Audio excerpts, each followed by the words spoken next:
Hello friends, welcome back to another video. इस video के अंदर हम डिस्कस कर रहे हैं वेब डेवलपमेंट यूजिंग पीएचपी। तो लास्ट की वीडियो में हमने देखा कि अर्थमेटिक ऑपरेटर काम कैसे करते हैं और एडिशन ऑपरेटर का हमने कोड देखा, मल्टीप्लिकेशन का सब्ट्रैक्शन का कोड देखा, मल्टीप्लिकेशन ऑपरेटर का कोड देखा, डिवीजन ऑपरेटर का कोड देखा एंड मॉडुलस ऑपरेटर का कोड देखा। अब इस वीडियो के अंदर हम डिस्कस करेंगे कि कंडीशनल स्टेटमेंट काम कैसे करते हैं पीएचपी के अंदर। ठीक है, तो कंडीशनल ऑपरेटर हमारे काम आते हैं अगर हमारी अलग अलग कंडीशन हो और उसके हिसाब से हमें अगर अलग अलग एक्शन लेने होंगे, यानी कि different action for different conditions. Okay, तो हमारे 6 टाइप के कंडीशनल ऑपरेटर हो सकते हैं, जैसे कि if statement, if else statement, if else if statement, switch statement, break statement and continue statement. चलिए इन्हें एक एक करके देखते हैं। तो सबसे पहला आया इफ़ स्टेटमेंट।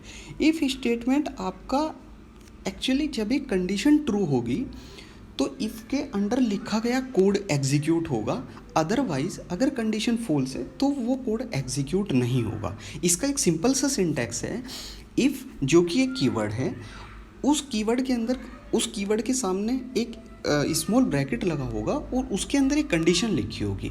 अगर ये कंडीशन ट्रू हुई, ओके, ये कंडीशन ट्रू हुई तो इस इफ़ के अंडर लिखा गया कोड एग्जीक्यूट होगा।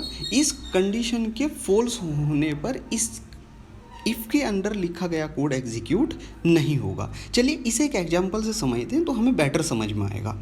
ठीक है, मान लीजिए ये एक इफ़ स्टेटमेंट का एक कोड है। तो सिंपल है, इसका जब हम इसे सेव करेंगे तो .php एक्सटेंशन से इसे सेव करेंगे। आइए कोड को देखते हैं। लाइन नंबर 1 ये बता रही है कि यहाँ से PHP का कोड शुरू हो रहा है। लाइन नंबर 5 ये बता रही है कि यहाँ पे PHP का कोड ख़त्म हो रहा है।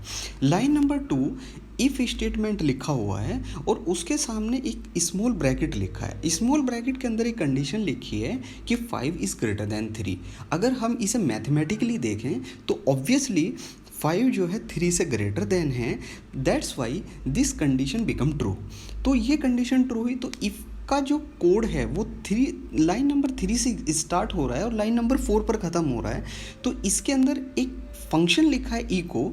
तो इको क्या करता है, आउटपुट स्क्रीन पर मैसेज प्रिंट करने के लिए यूज़ होता है। और कौन सा मैसेज प्रिंट होगा, जो इसके सामने इन्वर्टेड कोमा में लिखा है। तो इन्वर्टेड कोमा में लिखा है 5 इज़ ग्रेटर देन 3। तो ऑब्वियसली ये मैसेज आउटपुट स्क्रीन पर ट्रू हो जाए, प्रिंट हो जाएगा। ओके, और लाइन नंबर 4 से ये इफ़ ख़त्म हो जाएगा और लाइन नंबर 5 ये बता रही है कि यहाँ पे PHP का कोड ख़त्म हो रहा है। तो ऑब्वियसली आपको इफ़ स्टेटमेंट काम कैसे करता है तो उसकी बेसिक वर्किंग समझ में आई होगी। चलिए इसे किसी एक दूसरे एग्जांपल से और डिस्कस कर लेते हैं, जिसके अंदर हमने क्या किया है कि वेरिएबल को डिक्लेयर किया है, इनिशियलाइज़ किया है। लाइन नंबर 2 में एक वेरिएबल है a जिसकी वैल्यू हमने 20 से इनिशियलाइज़ की है। लाइन नंबर 3 में एक वेरिएबल है b जिसकी वैल्यू को हमने 20 से इनिशियलाइज़ किया है। लाइन नंबर 4 के अंदर इफ़ स्टेटमेंट लिखा हुआ है, value of a is less than value of b। Value of a is 10 and value of b is 20। क्या 10 20 से ज़्यादा 20 से कम है मैथमेटिकली? नहीं, सॉरी, क्या मतलब value of a is 10 and value of b is 20।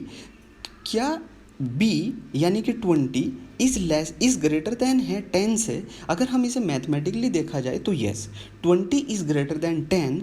तो ये बात बिल्कुल सही है और ये कंडीशन का जो रिज़ल्ट आएगा वो ट्रू आएगा। इसका मतलब ये हुआ जो इफ़ के अंदर जो स्टेटमेंट लिखा हुआ है वो एग्जीक्यूट होगा। तो क्या स्टेटमेंट लिखा है, लाइन नंबर 6 के अंदर लिखा है इको। इको का मतलब आउटपुट स्क्रीन पर कुछ प्रिंट होगा, एक मैसेज प्रिंट होगा। तो वो कौन सा मैसेज है, जो इन्वर्टेड कोमा के अंदर लिखा है। तो b is greater then a, तो आउटपुट स्क्रीन पर हमारी प्रिंट हो जाएगा b is greater then a। और लाइन नंबर 8 ने इस PHP के कोड को ख़त्म कर दिया। तो I hope if statement variable के ऊपर कैसे काम करता है आपको वो भी समझ आया होगा। चलिए इसे एक तीसरे एग्जांपल से डिस्कस कर लेते हैं, जहाँ पे वेरिएबल ए की वैल्यू 10 है, वेरिएबल बी की वैल्यू 20 है और इफ़ के अंदर लिखा है कि A is greater than B. क्या 10 जो है वो 20 से बड़ा है, ग्रेटर है? No, this condition is false.